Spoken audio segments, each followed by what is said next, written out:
What's up, Bills fans? Oh my God. I didn't do post game last week. Gonna do one this week.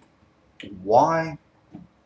I mean, why not? And really, who cares?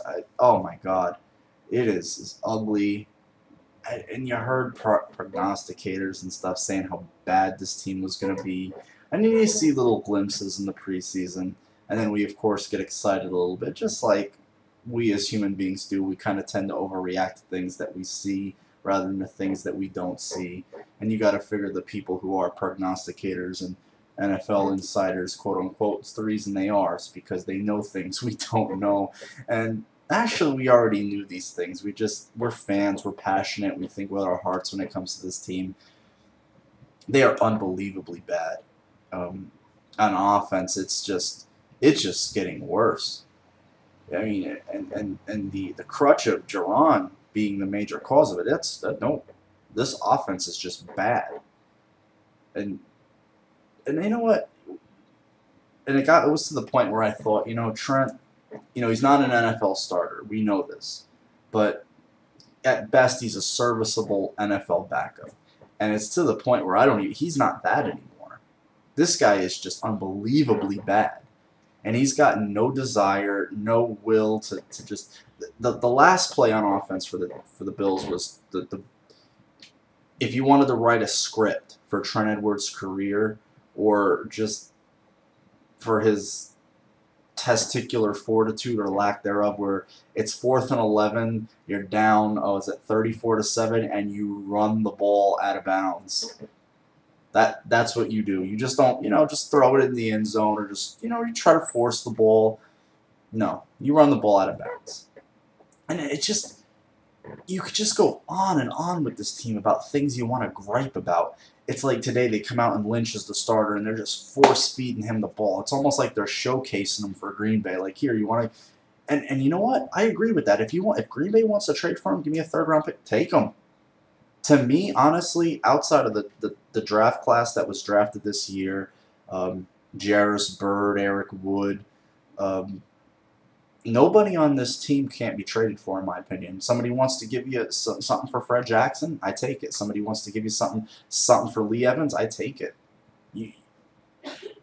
And just all other things with this team. Like, why am I watching Chris Kelsay run around out there looking lost at linebacker, trailing Jermichael Finley by like 20 yards? Why is he playing?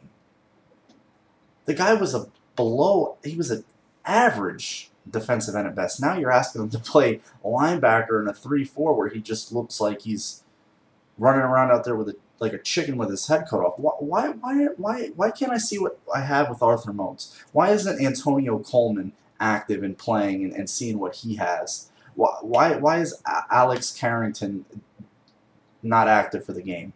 I want to see.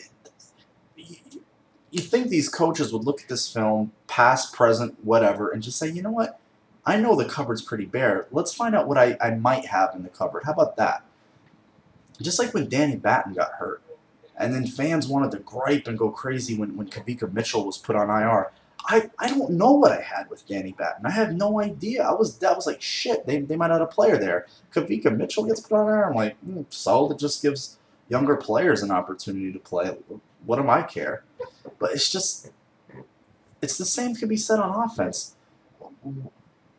Jeff Hangartner, like, really? Got a guy who was an All-American center that you drafted and he's being wasted at guard. You notice all great offenses, what do they have? Or good offenses or teams that are good. They have that center. Was it Nick Mangold? You got Jeff Saturday.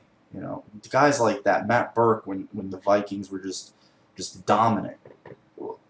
Why, Kent Hull when the Bills were at their best. Whoever you want to plug in at guard, Cordero Howard, let's find out what we have with him. How about Craig Urbeck? We already pretty much know what we have with guard. Hangartner is an average center at best. Just like when Ed Wang gets healthy. Why do I need to watch Cornell Green get run around or just look, horrible out there? Put Ed Wang out there. I mean, you could say that about the whole team. Why am I watching half of these guys that are just, it's just like retread.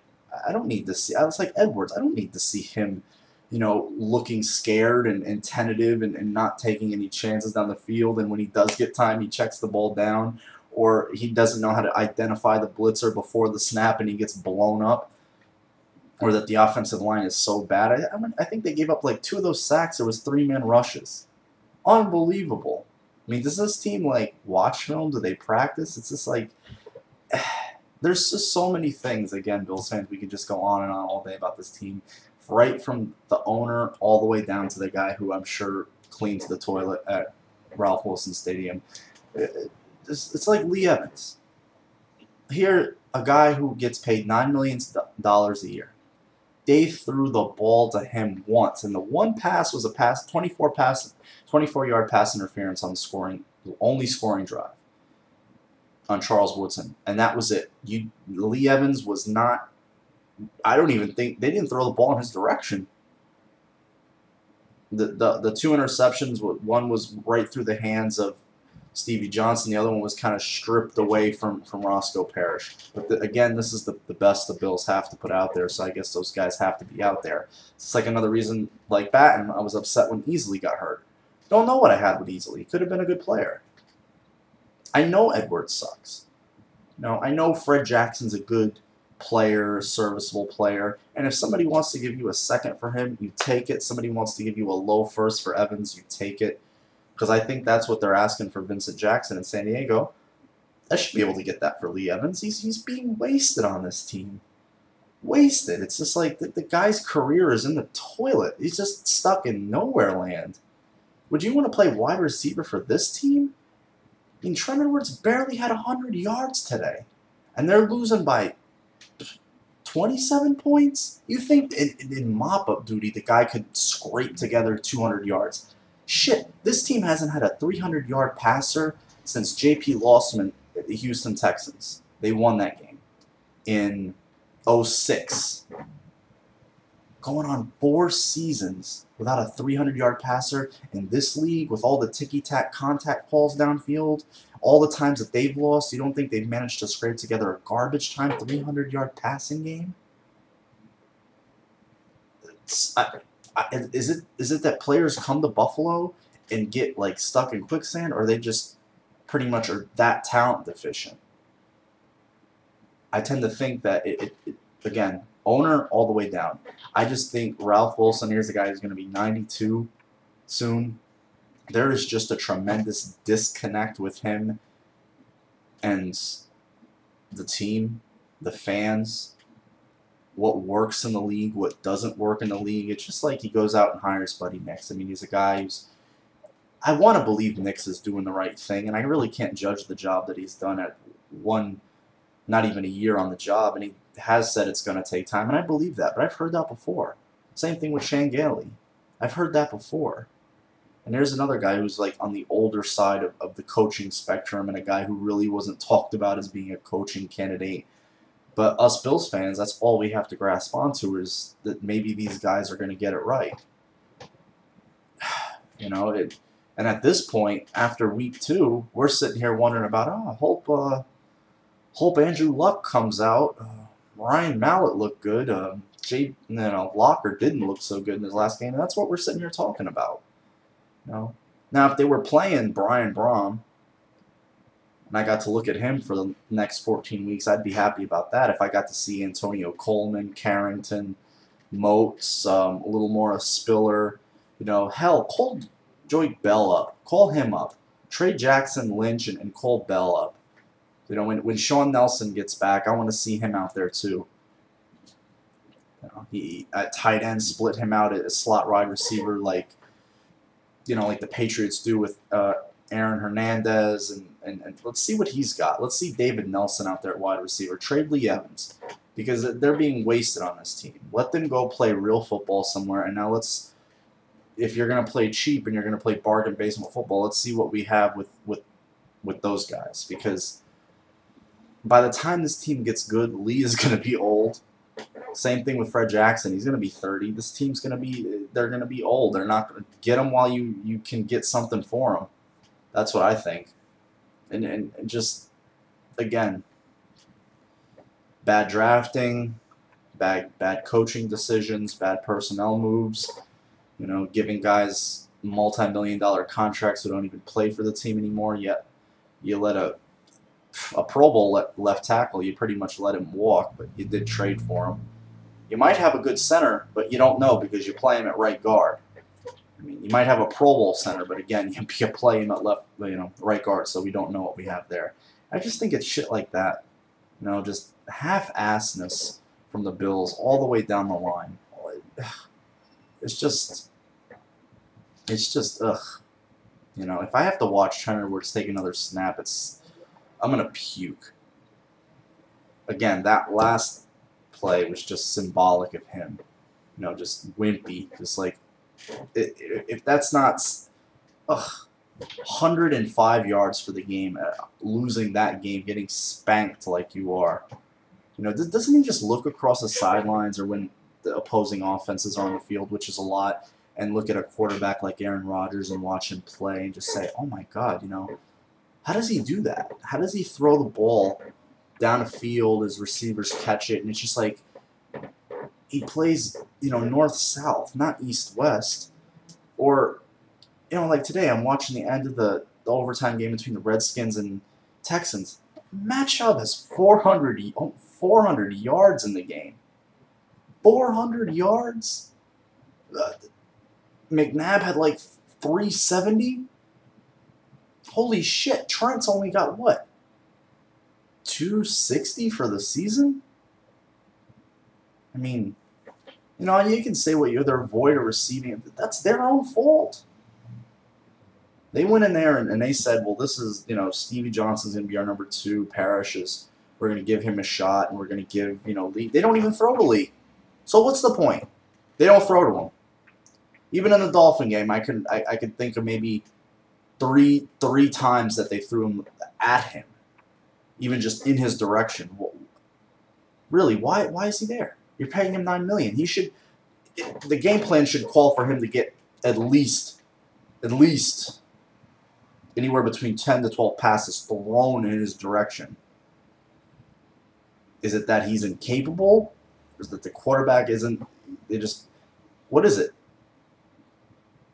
You know, you see these quick hitting plays by other teams. You know, guys are just getting caught in stride and they're running. It's like Edwards. If the guy isn't standing still, he just overthrows him or just abysmal. I know I'm rambling, Bills fans, but I hope I made a few valid points. And just ugly stats. I think it's almost 50 games now since they have a 300-yard passer, and that's aesthetics. Passing yards don't win games, but just how they're stuck in nowhere land. It's just like the personnel. It's like, how long has Buffalo been looking for a tight end? How long have they been looking for a pass rusher? You know, Aaron Maben was 1 tackle today, and then you see a guy who was drafted like 12 picks below him, Clay Matthews, just wrecking the entire Bills offense. This is the guy that you scouted, that you spent all offseason saying was going to help your pass rush, and that's the guy that got picked as far down as he did, and that's the guy you could have had. It's just symbolic of that. Like Pusluzny. You know, here's a guy Bills fans just cling to. He's a slightly above average NFL linebacker. I know he didn't play today, but he's just slightly above average. He's not a difference maker. He's not. He's just not. Sorry, he's not a difference maker. And that's it. And how long have they been looking for number 2 receiver? They were in love with bringing back Reed Shreds. I mean, come on, Bobby Shaw back in the day. I mean, Peerless Price after he was well past his prime. I mean, Terrell Owens, window dressing. You got a quarterback who's just horrified of throwing the football 10 yards past the line of scrimmage. He's just pissing his pants at that proposition. So, you know, what are you going to do? Seriously, what are you going to do? I mean, I don't know how they go in tomorrow, look at the film, and say, this guy is good enough. Or half of these players are good enough. Or, like, why are we playing these players? Why don't we just, if we're going to be the coaching staff here long term, why don't we just move on to the next group of younger guys who are going to be around when we do eventually, hopefully, get good? Why are we wasting our time with Chris Kelsay or Dante Whitner? Serious. Why are you wasting your time with this guy? He talks a lot on Twitter.